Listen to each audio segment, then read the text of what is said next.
Welcome back, guys, to another Zero DTE video, and today Coach Ernie is going to be talking about trading mindset, so make sure you stay tuned. If you're interested in becoming a pro trader, check out the link in the description to find Coach Ernie's Skool Community. Enjoy, guys.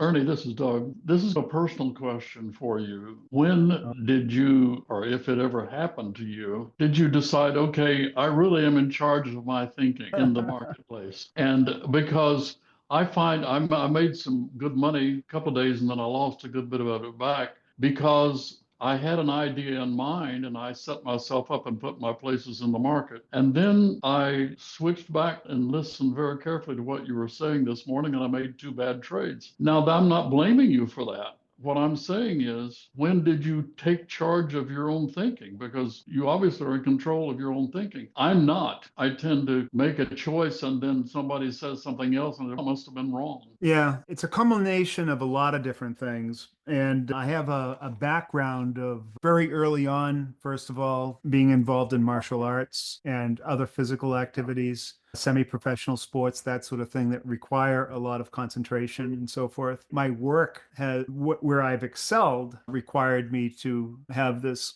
ability to have focus and oneness of thought and not allow a bunch of ideas to come into play that will take away from that sort of thing. So I've been training myself a little bit at a time, but I also would step outside of the bounds where quite often, and particularly when I got involved in trading, and then when I got the opportunity to trade a lot of money. And I thought that what would make me successful is maybe my innate intelligence. And I was very wrong there. And so I started going down a different path. And then I started, at one point, I lost a lot of money. And this was before I started taking on other people's money. And it required me to do a spiritual reckoning, like, what the hell am I doing type of thing. And so I started a blog and I patterned it after a character that I once saw in a movie called A Man in the Wilderness by Richard Harris. It's from, I think, 1972, but his name in the movie was Zach Bass, and he was a scout that was leading these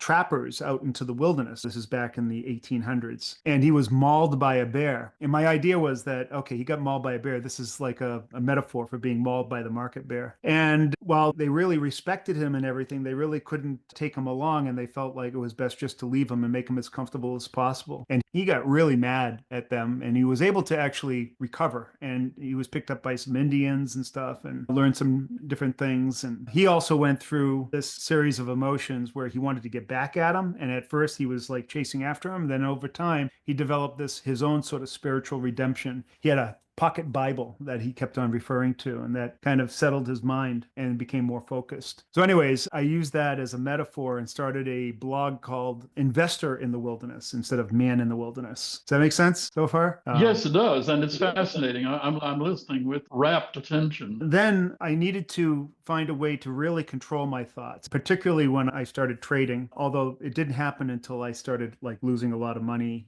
or making a lot and then losing a lot, just huge swings. And through my blog and other internet activity, I was able to attract some people that ultimately became my mentors. And they would tell me what's the right way to go and try to lead me down the path, but I was too smart for them, right? And so I decided that I needed more control over my thoughts. And so I started to study things like Buddhism and meditation and these Zen philosophies, which I was already familiar with from practicing martial arts from when I was much younger. And so I naturally gravitated towards it. But it started to make more sense. And then I was able to hear what my mentors were telling me. And I remember this one time that one of my mentors, he said to me, and this was after a lot of work that I had put into this rather sophisticated algorithm, and I just couldn't get it to work. And he said to me, Ernie, he says, do you want to be right or do you want to make money? Which one is more important? And I realized that I needed to separate the two, that I needed to divorce myself from